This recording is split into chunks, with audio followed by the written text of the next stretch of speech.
looking to learn more stitches for making blankets, then crochet along with me and I'll show you how to crochet the Pique stitch. I'll break down each step so you can create stunning blankets and scarves with ease. So the Pique stitch is really very simple, one row repeat. It gives you a lovely texture. It's a pretty solid stitch and you can use it for all sorts of projects. Today I'm going to be using Pebble Haze Double Knit by Yarn Smiths, and I'm going to be using both a 5 and a 7mm hook for this stitch. So if you look closely at this stitch, it's basically 2 stitches in each stitch. So in order for us to have a starting chain that isn't too tight, I'm going to go up 2 hook sizes just to make the starting chain. Putting a slip knot on there, and then you can chain any number. So just make your chain as wide as you want your project to be.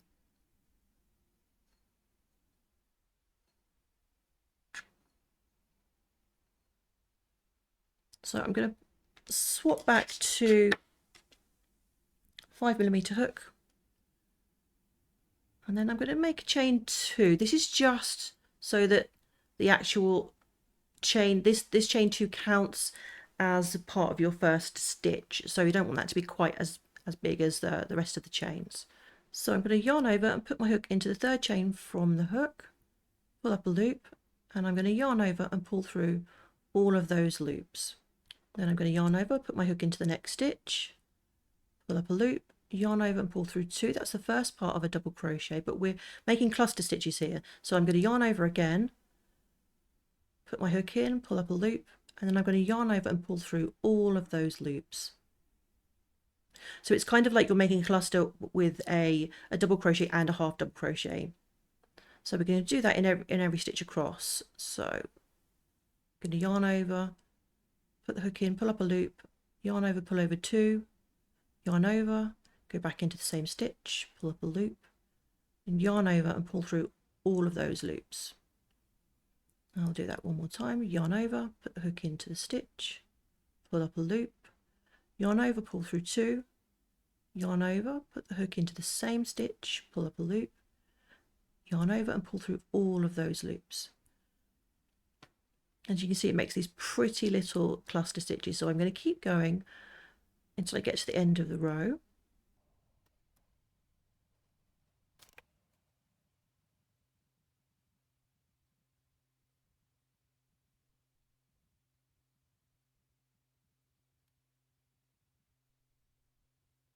And we're at the last chain now, so I'm going to do exactly the same. Yarn over, hook into the stitch, pull up a loop, yarn over, pull through 2, yarn over, put the hook into the stitch, pull up a loop, yarn over and pull through all of those loops. And that's your first row complete. I'm then going to chain 1 and turn. And now we're going to be working it into the tops of those stitches.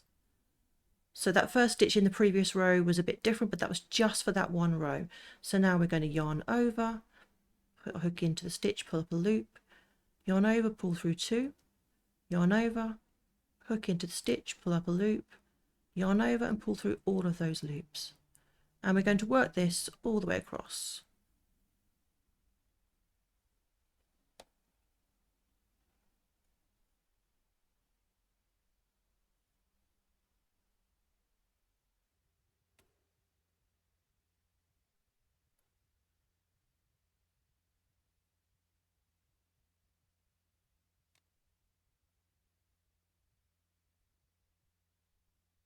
So I've worked across, I've got 2 stitches left. Sometimes this last one can be easy to miss, so make sure you don't miss that last one. And we're going to do exactly the same in those last 2 stitches. You might need to maybe just turn it over again to see the top of that stitch. And then we'll chain 1 and turn, and you'll just repeat that row until your project is as big as you want it to be. As you can see, it creates a really pretty kind of ridged fabric, perfect for making blankets and scarves. And if you love this stitch, then be sure to watch out for my peekaboo crochet gloves tutorial, which will be coming out very soon. Bye bye now.